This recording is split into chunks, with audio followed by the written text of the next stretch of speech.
Hey, what's going on, everybody?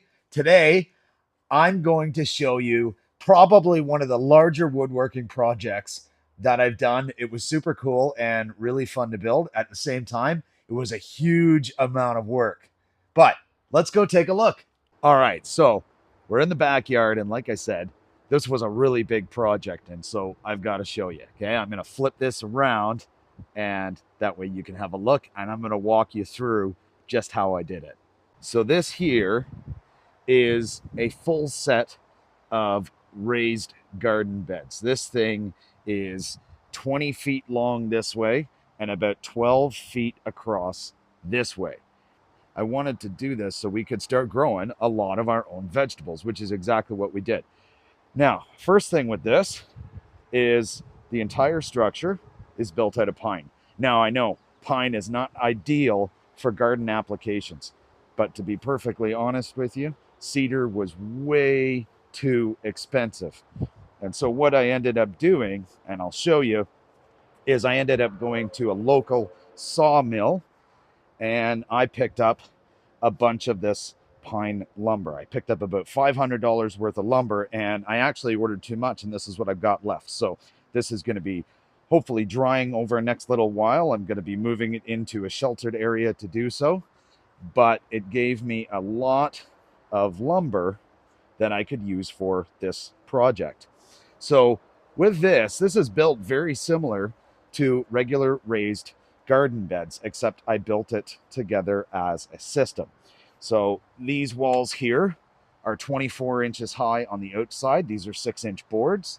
On the inside, the walls are only 18 inches high, so that way everything was easier to reach.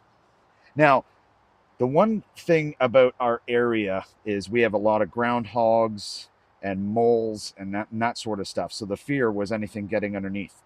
Now, this area used to be where I had a pool. So I always had it tarped and it was leveled. So what I did is I left the tarp down, and throughout our yard, as we were cleaning stuff up, there was lots of these great big rocks. So underneath all of this soil in here, there are these great big rocks sitting on top of the tarps. So the tarps will prevent weeds and whatnot from getting through. The rocks prevent things like groundhogs and moles from being able to go in under here and getting up on the inside. So it actually protects it quite a bit.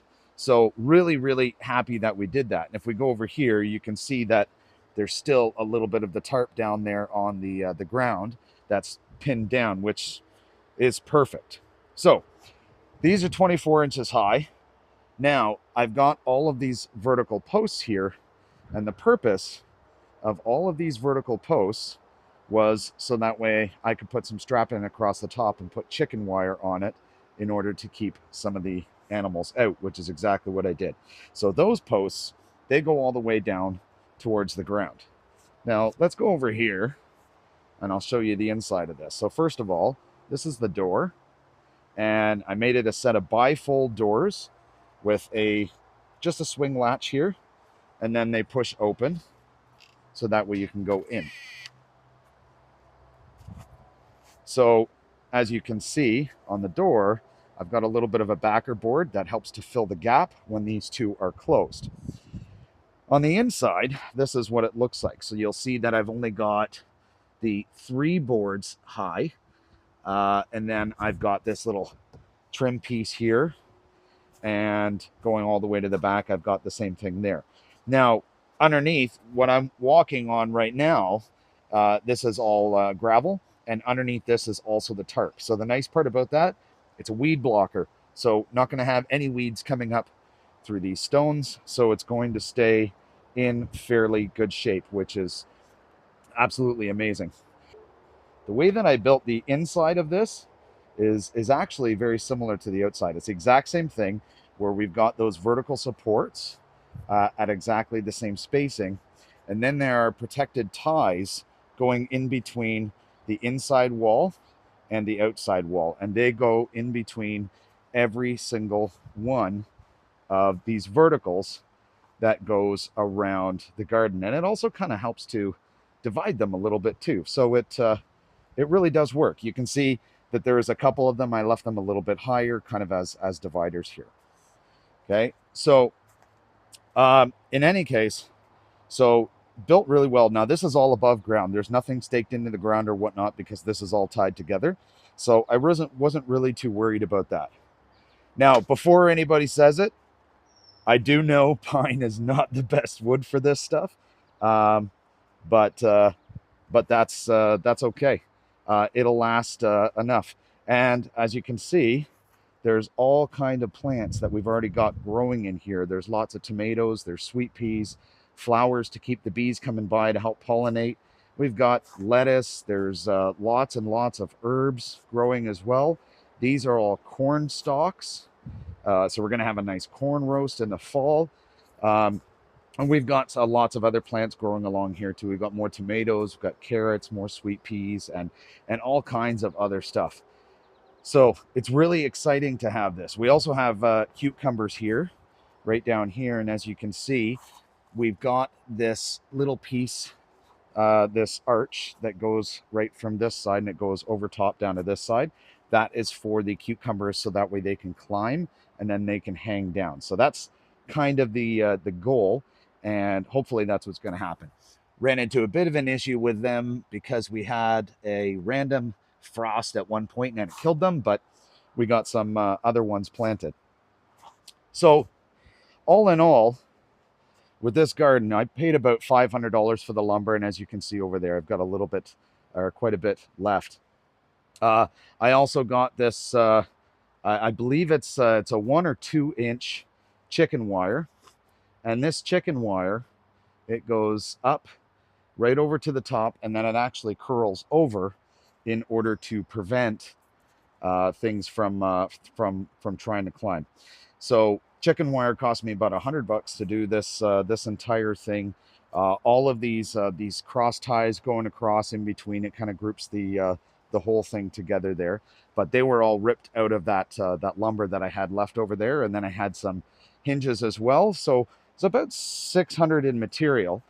Now, when it came to the soil, that is different. Because of the size of this took a total of 9 yards of triple mix soil, which is absolutely insane. And with this, every single bit of it was actually hand bombed from the front of our house, which is over on the other side of the garage, into a trailer and pulled with my tractor back here, and then we shoveled it all in. So this was a lot of work. This took us about 3 weeks from building it to filling it and everything. And then of course we had all the gravel, we had to put the rocks in. So there was a lot of work that went into building this garden. But the payoff from this garden is going to be absolutely amazing. And the other nice part is that it looks really good as far as I'm concerned. So I'm pretty happy with it.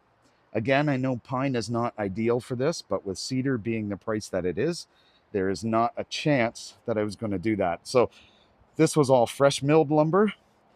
It was wet already, so I'm hoping that that's going to help a little bit. But really, we're gonna see how long this lasts, and fingers are crossed. So if you're looking for a project for outside, this was actually, all things considered, relatively simple to build, just in a larger scale.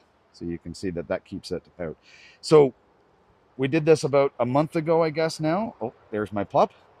And we have had absolutely zero critter activity, which is amazing. And that was kind of the goal. So very, very easy to build, structured on the outside, tied in between all the way along. So very similar to some other garden boxes, and they're just sitting on top of the ground, right? And because the soil is putting down pressure, there's actually not that much pressure pushing out on the walls.